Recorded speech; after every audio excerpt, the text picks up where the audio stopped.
नमस्कार, मैं हूं अरुण तोमर। आप देख रहे हैं एशियन न्यूज। मध्य प्रदेश की राजनीति में इस समय सबसे ज्यादा नजर जिस सीट पर है वो है दतिया विधानसभा, मां पीताम्बरा की नगरी, जहां आस्था और राजनीति दोनों का गहरा प्रभाव है।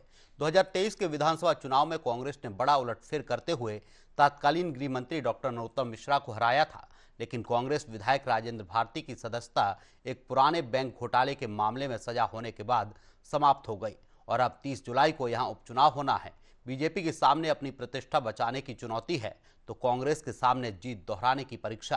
टिकट को लेकर दोनों दलों में मंथन जारी है। जाति समीकरण नए सिरे से साधे जा रहे हैं और जनता विकास, रोजगार तथा स्थानीय मुद्दों पर अपने प्रतिनिधि को परखने की तैयारी में है। इस पर देखिए हमारी एक खास रिपोर्ट।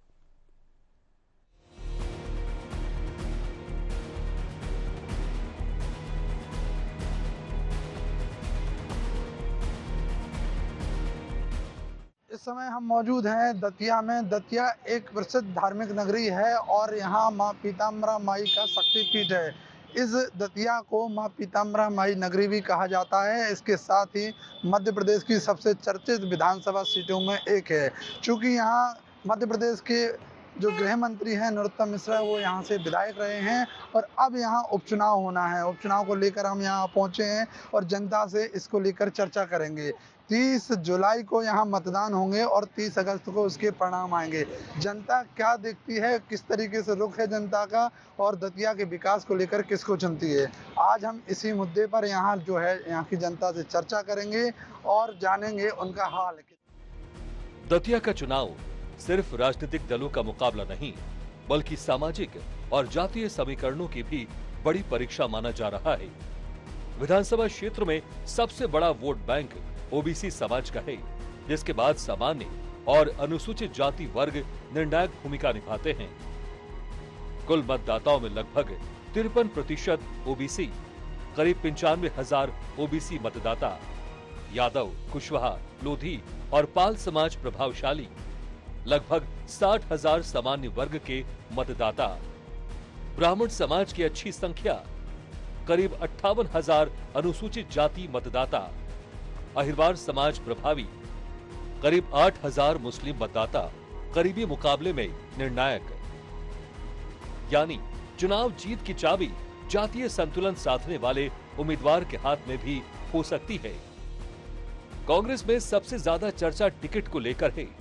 पूर्व प्रत्याशी अवधेश नायक, अनुज भारती और घनश्याम सिंह के नामों की चर्चा है। 2023 में पहले टिकट अवधेश नायक को मिला था, लेकिन अंतिम समय में टिकट बदलकर राजेंद्र भारती को दिया गया। अब अवधेश नायक अपने राजनीतिक त्याग का हवाला देते हुए टिकट की मजबूत दावेदारी कर रहे हैं। उनका कहना है कि कांग्रेस एकजुट होकर चुनाव लड़ेगी और शिक्षा, स्वास्थ्य, बेरोजगारी और स्थानीय विकास इस चुनाव के मुख्य मुद्दे होंगे। दूसरी ओर दतिया कांग्रेस के प्रभारी राम लखन दंडोतिया का कहना है कि पार्टी जल्द प्रत्याशी घोषित करेगी। उपचुनाव की तारीखों का जो ऐलान हुआ है तो उसको तो एक तो ये लगता है कि भारतीय जनता पार्टी और चुनाव आयोग ने अलोकतांत्रिक तरीके से दतिया के उपचुनाव की और उसके पहले हमारे विधायक राजेंद्र भारती की अयोग्यता का निर्णय लिया। जिस तरीके से आनन फानन में मध्य प्रदेश की विधानसभा रात 10:30 बजे रात को खोली गई और उनकी अयोग्यता का निर्णय हुआ, इसकी हम लोगों ने बहुत निंदा की थी। आप देख रहे होंगे आदरणीय मीनाक्षी नटराजन का प्रकरण भी ऐसा ही घटित हुआ। तो उपचुनाव की अब चूंकि घोषणा हो गई है, उपचुनाव में कांग्रेस की अच्छी तैयारी है। हम लोग तैयारी में लगे हुए हैं। कल हमारे पूर्व मुख्यमंत्री आदरणीय दिग्विजय सिंह जी, नेता प्रतिपक्ष और मध्य प्रदेश विधानसभा मध्य प्रदेश के प्रदेश अध्यक्ष आदरणीय जीतू पटवारी जी, नेता प्रतिपक्ष उमंग सिंगार जी सहित बहुत सारे, अरुण यादव जी पूर्व प्रदेश अध्यक्ष यहाँ पर आ रहे हैं। बड़ा कार्यक्रम हमारा दतिया में कल होगा, कार्यकर्ताओं का सम्मेलन है। कांग्रेस की तैयारी बहुत अच्छी है। कांग्रेस इसको भी अपनी विजय के रूप में देख रही है। कांग्रेस के पक्ष में परिणाम आने वाला है, यह निश्चित है और तय है। कांग्रेस की पूरी तैयारियां पूर्ण हो चुकी हैं। कांग्रेस के कैंडिडेटों की घोषणा भी जल्द ही कर दी जाएगी और हमारे प्रदेश के पूर्व मुख्यमंत्री जी, प्रदेश के माननीय प्रदेश अध्यक्ष जी और बड़े सीनियर लीडर कल कार्यकर्ता बैठक लेने के लिए दतिया में पधार रहे हैं और कार्यकर्ताओं के राय और चर्चा के बाद में कल तय किया जाएगा, क्योंकि हमारी चुनाव की तैयारियां पूर्ण की जा चुकी हैं और कैंडिडेट की घोषणा भी बहुत जल्द हो जाएगी। कल हमारे शीर्ष नेता प्रदेश अध्यक्ष जी माननीय राजा दिग्विजय सिंह जी और हमारे सीनियर लीडर दतिया आ रहे हैं, तो निश्चित ही हमारी तैयारियां जोर शोर से हैं। कांग्रेस पूरे दमखम से इस भाजपा को इनका चेहरा उजागर करने का काम कांग्रेस पार्टी करने जा रही है। बीजेपी में सबसे चर्चित नाम पूर्व गृह मंत्री डॉक्टर नरोत्तम मिश्रा का है। हालांकि पार्टी ने अभी प्रत्याशी घोषित नहीं किया है। इधर आजाद समाज पार्टी के दामोदर यादव भी लगातार जनसंपर्क में जुटे हैं, जबकि अन्य दल भी अपनी उपस्थिति दर्ज कराने की कोशिश कर रहे हैं। चाय की दुकानों, बाजारों और चौपालों पर चुनावी चर्चाएं तेज हैं। लोगों का कहना है कि उपचुनाव विकास की नई शुरुआत का अवसर है। युवाओं की सबसे बड़ी मांग रोजगार है। कुछ लोग ये भी मानते हैं कि डॉक्टर नरोत्तम मिश्रा के कार्यकाल में हुए विकास कार्य आज भी जनता के बीच चर्चा का विषय हैं, जबकि दूसरी ओर कांग्रेस समर्थक बेरोजगारी, शिक्षा और किसानों के मुद्दों को चुनाव का केंद्र बता रहे हैं।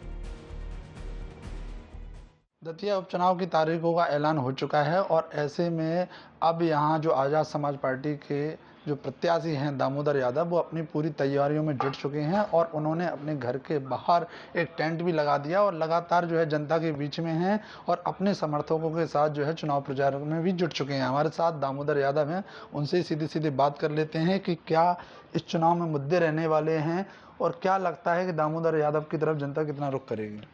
भाई, सबसे बड़ा मुद्दा तो यह है कि दतिया में जो भय भ्रष्टाचार फैला है उसको खत्म करना है। दतिया में मर्डर की और अपहरण की राजनीति की शुरुआत हुई है 2008 के बाद।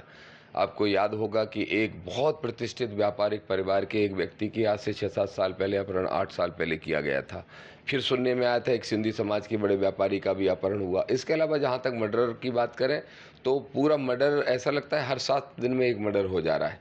एक बहुत बड़ा उदाहरण है, 2 महीने पहले भाजपा के ही पार्षद कल्लू कुशवाहा का मर्डर हुआ। फिर आज से 10 दिन पहले विशाल कुशवाहा का मर्डर हुआ। तो ये मर्डर की नगरी बना दी, जो कभी पीताम्बरा पीठ की नगरी आस्था के रूप में कहलाती थी। और हम जैसे संवैधानिक और हजारों लोग संवैधानिकवादी रहते हैं, तो उस नाते भाईचारा, प्रेमचारा की नगरी कहलाती थी।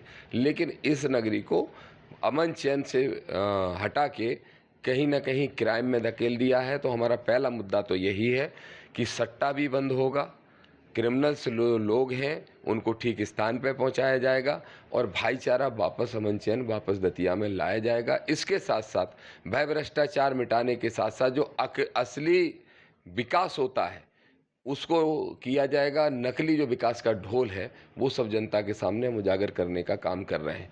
गांव में रहने वाले गांव गरीब किसान के लिए जो नीतियां बनती हैं वो बनवाने की कोशिश हम सरकार से करेंगे, उससे लड़ेंगे।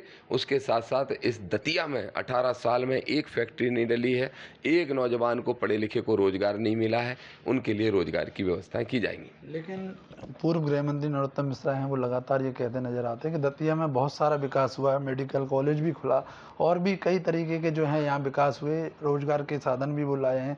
क्या मानते हैं कि आखिर ये विकास हुआ है कि नहीं, किस तरीके से आप देखते हैं? एक सिंगल रोजगार का साधन नरोत्तम मिश्रा बता दें, मेरी चुनौती है।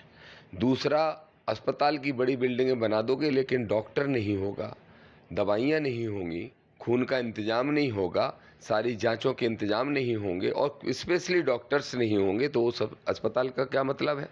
अगर आपने एयरपोर्ट बना दिया और एक जहाज उतरता नहीं, एक लैंडिंग यहाँ होती नहीं, तो उसका क्या हम अचार डालेंगे ऐसे विकास का? और चलो मैं तो कहता हूं कि अगर वहां पे जहाज वो कल से उतरवाने भी लगे, क्योंकि अक्सर नरोत्तम मिश्रा और धीरेन्द्र शास्त्री मेरा हर इंटरव्यू देखते हैं और बात मानने की कोशिश करते हैं, ऐसा मुझे लगता है। तो अगर वो कल से जहाज भी उतरवाने लगे तो 10,000 का टिकट लेके कौन गाँव गरीब बैठ पाएगा उसमें?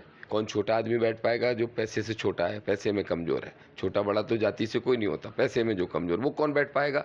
तो असली जो विकास तो तब होता जब हर घर में वो एक रोजगार दे देते। लेकिन वो अपने आप को गरीबों के मसीहा बताते हैं और उनका कहना है कि दतिया का इतना विकास हुआ कि अगर दतिया का कोई भी नागरिक अगर बाहर जाता है तो भले ही वो दतिया का नहीं, नरोत्तम मिश्रा का नाम ले, तो लोग उसे कहीं ना कहीं इज्जत और तवज्जो भी देते हैं। मुझे तो लगता है कि नरोत्तम मिश्रा के नाम से 2-4 जिलों में, 10 जिलों में लोग पहचानते होंगे, लेकिन दामोदर यादव का नाम लेगा तो वो हिंदी भाषी राज्यों में, पूरे मध्य प्रदेश के अलावा भी 10 राज्यों में लोग पहचानेंगे।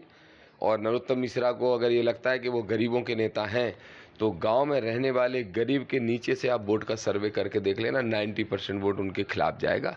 तो अगर गरीबों के लिए काम करते तो जनता चिल्लाती उनके लिए, पहली चीज़। दूसरी, अगर वो कोई कहता है, आप कह रहे हो, या वो उनको वो मानते हैं कि बड़े नेता हैं, तो मेरी चुनौती है पूरे 55 जिलों के अंदर वो कहीं भी घोषणा करा दें कि उनकी सभा होनी है और मेरी घोषणा हो जाए सभा होनी है, 200 लोग उनको सुनने आएंगे तो मुझे 2000 सुनने आएंगे।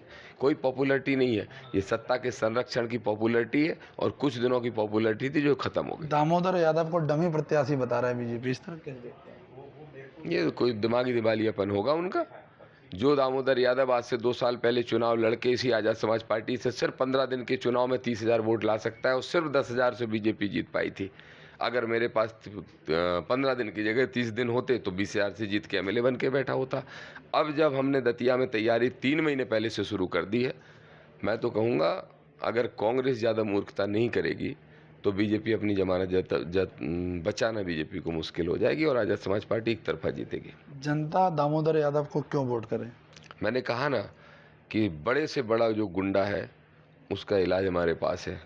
हमारे पास झंडा भी है, हमारे पास डंडा भी है, हमारे पास संविधान भी है और हमारे पास मर मिटने के लिए लोग कार्यकर्ता हैं जो दतिया की रक्षा करना चाहते हैं। कई जगह चर्चा होती है कि दामोदर यादव और नरोत्तम मिश्रा एक बड़े खास मित्र हैं।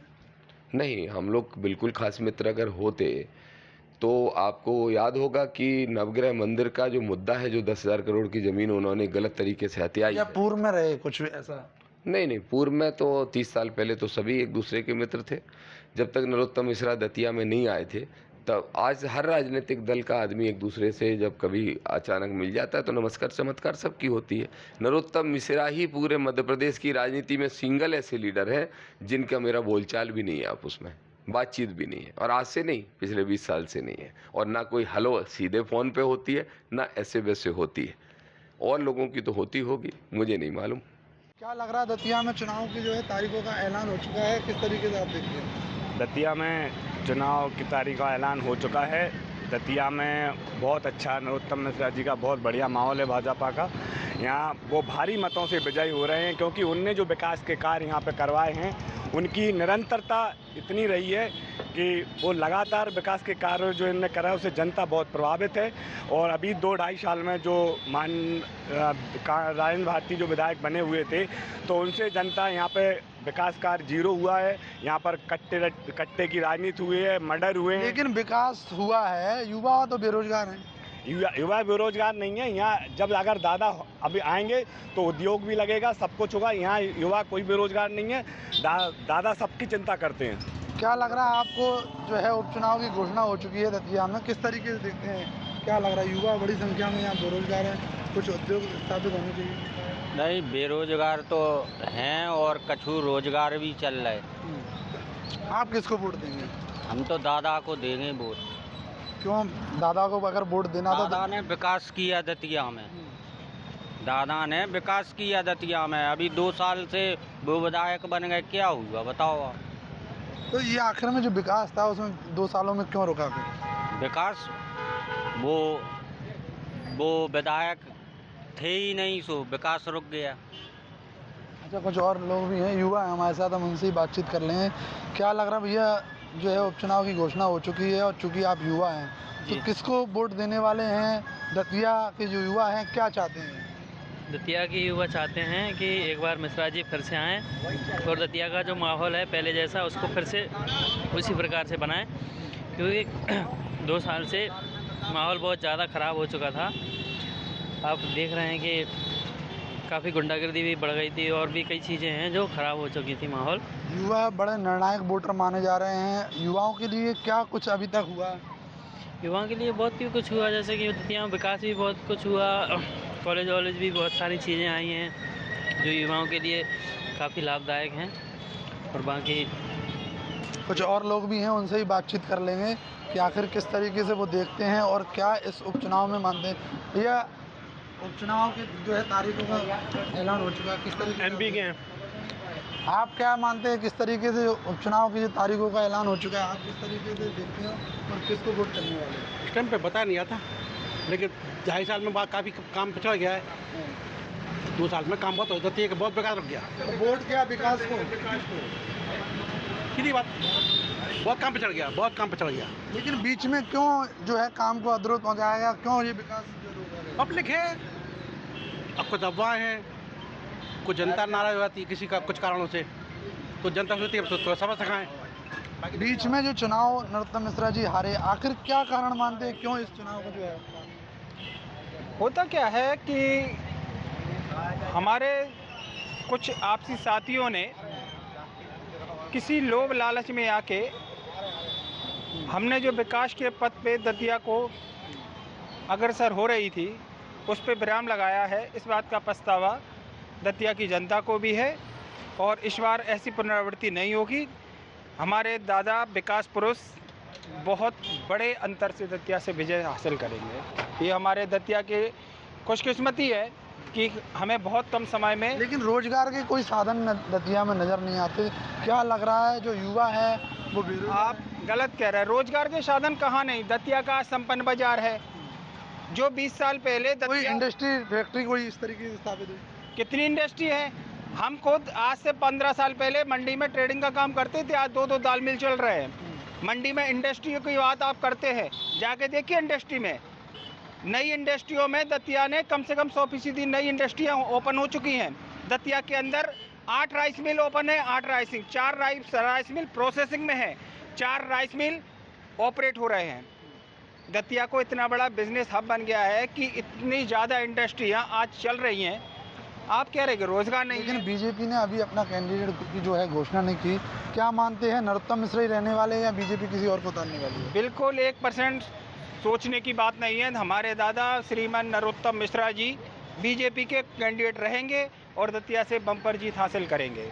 कुछ लोग हैं यहाँ चाय की दुकान पर मौजूद हैं, उनसे चर्चा करते हैं और जानते हैं कि आखिर में इस बार जो है उपचुनाव की घोषणा हुई है और किसको वो अपना वोट देने वाले हैं, किस पार्टी को? विकास को वोट हम लोग देंगे। 3 साल जो अभी रुकावट आ गई थी विकास में, जो दतिया हम लोग जो पीछे पिछड़ गया दतिया हमारा 3 साल में, तो अब हम लोग ये चाहते हैं उपचुनाव जो हो गया माई की कृपा से दोबारा से हम लोग भी चाहते थे उपचुनाव हो जाए, फिर से विकास की गंगा बहे, तो हम लोग विकास के साथ हैं। और लेकिन बीच में इस विकास की गंगा को क्यों रोका गया? क्या आपने ये तो राजनीतिक आना जाना बना रहता है, कोई जीता हारा ये तो सब राजनीति में चलता है। और विकास जो आज जनता उसको महसूस कर रही है कि हमको फिर से विकास के साथ जोड़ना चाहिए। लेकिन युवा बड़ी संख्या में यहाँ बेरोजगार हैं, युवाओं के लिए कुछ होना चाहिए। हाँ, युवाओं के लिए प्रयास तो किया जा रहा था, पर अभी 3 साल से ये प्रयास रुक चुका है। यहाँ पे कुछ फैक्ट्रियाँ डालने की सरकार ने पहले घोषणा की थी, तो उस काम को रोक दिया गया क्योंकि अपनी पार्टी के कुछ लोग ने दगाबाजी कर दी आपस में। उस चक्कर में सीट भी निकल गई थी, चली गई अपनी। दूसरी बात क्या है कि विपक्ष की पार्टी खड़ी हो गई थी और 3 साल में कुछ भी कार्य नहीं हो पाया, ना युवा के लिए हो पाया, ना किसी के लिए हो पाया। सब लोग परेशान हैं। दादा जो दामोदर यादव हैं उनका लगातार कहना है कि दतिया में भय व्याप्त है और लोग हैं भयभीत हैं, इसको किस तरीके से आप देखते हैं? वो तो पार्टी से खिलाफ है, कुछ भी कह सकते हैं, ऐसा कुछ नहीं है यहाँ जो वो बोल रहे हैं। उपचुनाव होना चाहिए था, बहुत जरूरी थे उपचुनाव तो साहब, उपचुनाव तो बहुत जरूरी थे यहाँ दतिया में। कितना विकास हुआ दतिया? कुछ नहीं हुआ अभी 2.5 साल से। पहले 15 साल में तो इतना विकास हुआ कि 50 साल में नहीं हुआ जो 15 साल में करा मिश्रा ने। तो बीजेपी क्या लग रही है किसको अपना कैंडिडेट यहाँ घोषित करेगी? वही कैंडिडेट तो वही है यहाँ तक, मिश्रा होना चाहिए, मिश्रा को होना चाहिए यहाँ से कैंडिडेट। और लोग भी हैं। दादा आप तो यहाँ चाय की दुकान चलाते हैं, आए दिन लोग आपके पास बड़ी संख्या में आते हैं, क्या चर्चाएं इस बार जो चुनाव चुनाव की हो रही है? चुनाव हो चाहिए, हो रहा है, तारीख आ गई उसके चुनाव की। क्या लग रहा है किसमें फाइट रहने वाली है और कितना दतिया में विकास हुआ? देखो फाइट तो विकास तो मिश्रा ने किया है, हकीकत जी। हाँ अब किया 2.5 साल कुछ नहीं किया जाके वाले मतलब जीत रहा है, लेकिन जिन्ना बन गए तीनों कुछ नहीं किया। मिश्रा ने विकास किया, इसके पहले बने रहे तब किया, अभी भी काम बहुत कर रहे हैं। लेकिन फिर क्यों हार के जो सामना करना? वो देखो माई की कृपा है, अब माई की कृपा होगी तो क्या माई नहीं जा रही थी पहले? हाँ फिर हो सकता, माई की कृपा नहीं हुई। बीजेपी और कांग्रेस दोनों एक दूसरे पर तीखे आरोप लगा रहे हैं। बीजेपी का दावा है कि 2023 के बाद दतिया के विकास की रफ्तार थम गई है और उपचुनाव के बाद विकास कार्यों को नई गति मिलेगी। देखिए, भारतीय जनता पार्टी ये संगठन आधारित दल है और हमारे यहाँ बूथ स्तर पर मजबूत संगठन है और उस हेतु हम जब भी जैसी भी परिस्थिति होती है भारतीय जनता पार्टी हमेशा तत्पर रहती है। अभी दतिया में उपचुनाव की घोषणा हुई है, हम सब उसका स्वागत करते हैं और जिस प्रकार से दतिया में भारतीय जनता पार्टी की सरकार के नेतृत्व में आमूलचूल परिवर्तन हुए हैं, विकास के काम हुए हैं, मैं कहता हूँ भूतो न भविष्यति इस प्रकार की घटनाक्रम वहाँ पे हुए हैं और जनता उसको सराहती है। जनता ने उसको सुधार किया है और उसी का परिणाम है आने वाले समय में भारतीय जनता पार्टी का प्रत्याशी वहाँ से और भारी बहुमत से जीतने वाला है। माननीय प्रधानमंत्री नरेंद्र मोदी जी और डॉक्टर मोहन यादव जी की जो डबल इंजन की सरकार है, इनके माध्यम से शोषित, पीड़ित, उपेक्षित, वंचित समाज के अंतिम छोर के व्यक्ति के कल्याण के जितने काम हुए हैं, हमने जितनी योजनाएं चलाई हैं, उसका फल वहाँ पर दतिया की धरती पर दिखता है और उससे अभिभूत होकर के जनता कहीं ना कहीं कमल के फूल को और हमारे प्रत्याशी को विजयी बनाने वाली। दतिया का ये उपचुनाव सिर्फ एक सीट का चुनाव नहीं, बल्कि दोनों प्रमुख दलों की राजनीतिक प्रतिष्ठा की लड़ाई भी बन चुका है। बीजेपी के लिए ये अपनी मजबूत पकड़ दोबारा साबित करने का मौका है, तो कांग्रेस के लिए 2023 की जीत दोहराने की चुनौती। सबकी निगाहें अब उम्मीदवारों की घोषणा पर टिकी है। 30 जुलाई को मतदाता ईवीएम में अपना फैसला दर्ज करेंगे और 3 अगस्त को तय होगा कि मां पीताम्बरा की नगरी में इस बार जीत का ताज किसके सिर सजेगा। Bhupendra Bhadauria, Asian news, Datia.